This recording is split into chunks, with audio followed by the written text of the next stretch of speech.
Hello everyone, this is In-Game Art with another unboxing, another offline product gaming review. This is Tormented Souls for the PlayStation 4. Now to go into it, as I said, this is the PS4 version.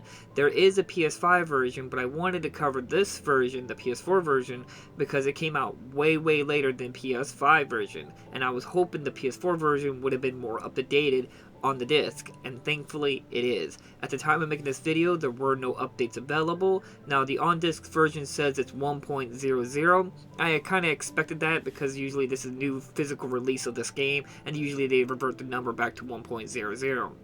Now, how I know there's no, this is a more updated version, is that, as I said, there were no updates available, but also on the back of the box of both the PS4 and the PS5 version, it says that the minimum requirement of hard drive space is 6 gigabytes. But when you install the Tormented Souls PS4 version onto your console, it takes up nearly 12 gigabytes. So that tells you that it's got more updated up to that point than of 6, so it had about close to 6 gigabytes of updated to the game. So it's nice to have the most updated version of the game.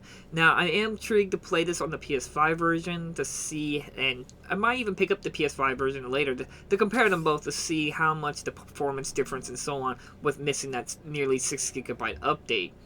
But the product and going into the game and the offline experience, I had no issues about offline. I played with the unregistered account. I fully made sure to play the entire game offline without ever connecting to the internet, and I had no issues or problems about it telling me I need to connect to the internet. This game ran great fully offline, and the product seems to be 100% the full product, which is a huge bonus in my opinion, and that means it's just a great product.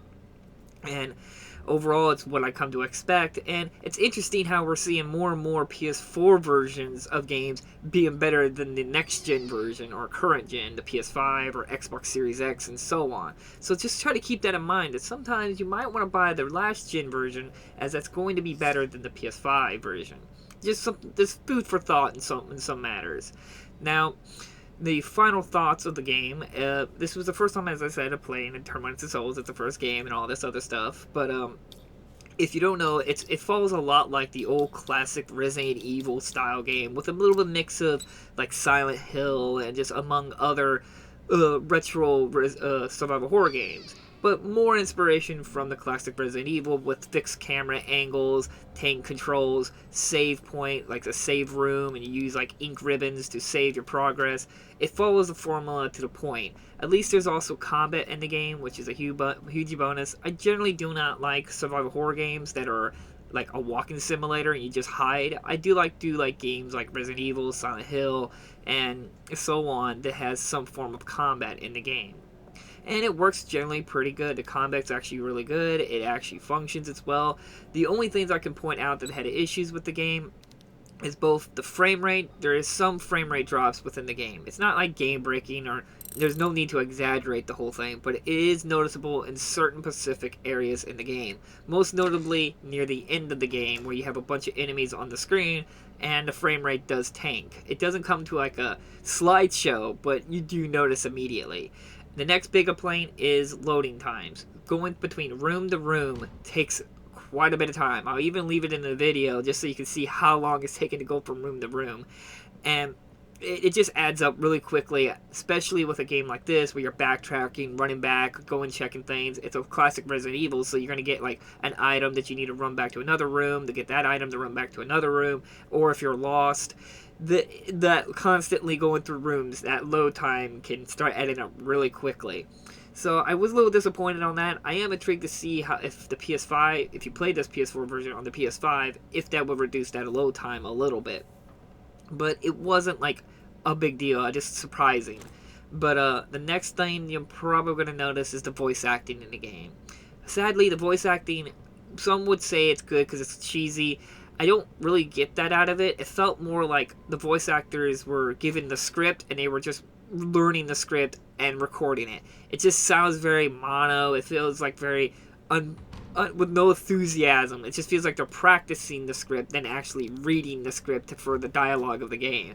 It's not the greatest, and it can be immersion breaking because it's just so out there in its voice acting. I'm not getting on the voice actors and so on thing. Voice acting's not easy, as well as voice acting's not cheap. So I'm thankful that it was in there, but some parts of me felt like it probably would have been better if it wasn't there at all. But then it's there, so just brace yourself for some questionable quality voice acting. It's not bad, but it's a something. But other than that, the last big complaint I could give the game, and some people may love it for this, some people will really hate it for this, and that is very cryptic puzzles. This is a very, very challenging game when it comes to puzzles. They give you very little information, and there's very little help in helping you solve stuff. And I mean, this is not a bad thing. It's just I feel like they could have approach it better and given the player better information. And some of the stuff are pretty clear. It's just you needed to give the player a tutorial system. The best example I can give you is there's a key you get in the game, and you got to do a combination with that key to unlock specific doors. And they give you a little hint by every single door, and it's pretty straightforward once you figure it out. But the problem is, you don't have that beginning point to give you the idea of what you need to do. What they could have done is when you first get that combination key, is wherever you got the key, a door will lock, and you got to try to unlock that door with that key with a very simple puzzle utilizing that information. That way, when you go to the next door, the difficulty will rise, but now you have a better, broader understanding of how the key works and what you need to be looking for. The other two hardest puzzles was the floppy disk puzzle.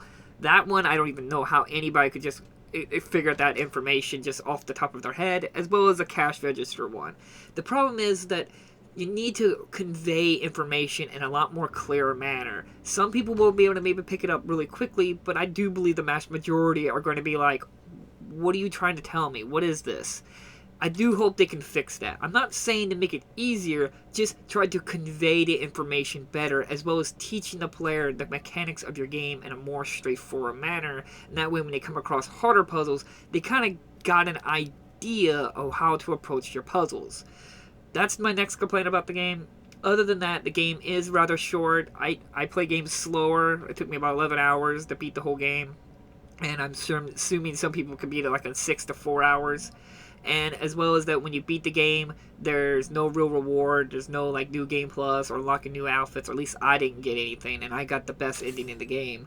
It's nice that the game has 3 endings, but it doesn't have a lot of replay value after you're done with it.